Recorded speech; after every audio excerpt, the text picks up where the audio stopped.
Recently, I've taken a dive back into my PS Vita and I've been picking up a few titles off local marketplaces. But while cruising through the various listings, one in particular popped up that made me stop for a second because it was for a console that I had long forgotten about, which was the PSTV. This thing didn't do too hot in America, and to be fair, most people didn't even know about it until this thing was discontinued and being put on clearance at local GameStops. Which is unfortunate because the console is actually really good, and for the initial price tag, it was a great way to experience Vita games on a wider display. When I heard about this thing back in 2014, I didn't even consider buying it because I just assumed it was for media. Whoever named this console messed up, because every person I talked to assumed the same thing. Nobody knew it was a PS Vita console, unless you took the time to actually read the side of the box and the back of the packaging, which is pretty unfortunate because the marketing for this thing was also pretty terrible. So for the most part, nobody knew what this thing was for. Like seriously, just look at this trailer that aired on American TV channels. They did a terrible job emphasizing the point that this is literally a console with Vita hardware built inside. After watching this trailer back in the day, I still assumed it was for streaming games and had no idea that this thing could play Vita cartridges. And even the description for the trailer uploaded on YouTube really doesn't tell you much. It's just kind of bizarre because they assume that everyone would just know what it's for, but with a name like PSTV, everyone was expecting the thing to only run Netflix and Hulu. Now, if you were fortunate enough to actually understand what this thing did, it had an array of downsides that pushed interested consumers away. One of the biggest downsides that stuck out to me was how a majority of Vita titles were deemed not compatible. This did make sense since the Vita utilized touchscreen controls and camera features, but other times it didn't make any sense at all.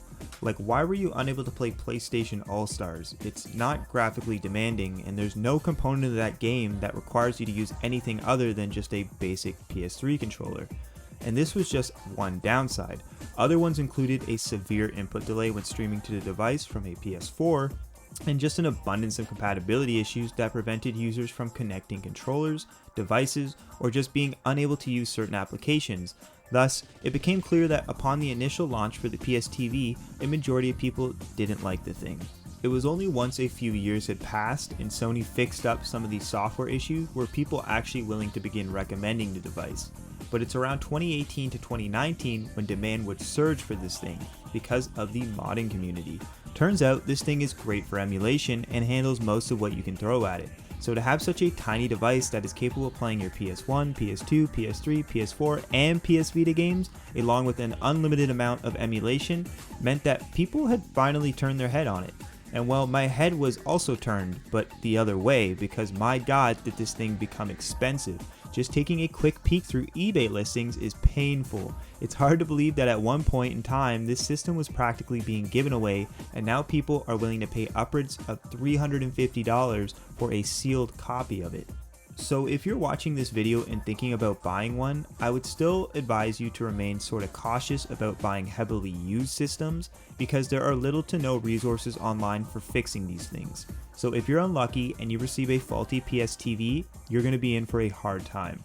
I recently got a broken PSTV, luckily for free, and I've had zero luck finding resources for it online. This console is extremely niche, so that's to be expected, but just be cautious of it. Otherwise, nowadays it's a great system. You can jailbreak the device to run any game you want, and you can even upgrade the graphics by doing a sharp scale mod. So if you've got some Vita games lying around and want to put them up on your new nice TV, it's a great system to grab, because they're sadly going to become more expensive as time goes on. Anyways, that's all for this video. If you've had any experiences with the PSTV, please do let me know in the comments because I'm always wanting to learn more about this device. And with that said, I hope you have an amazing day. Bye.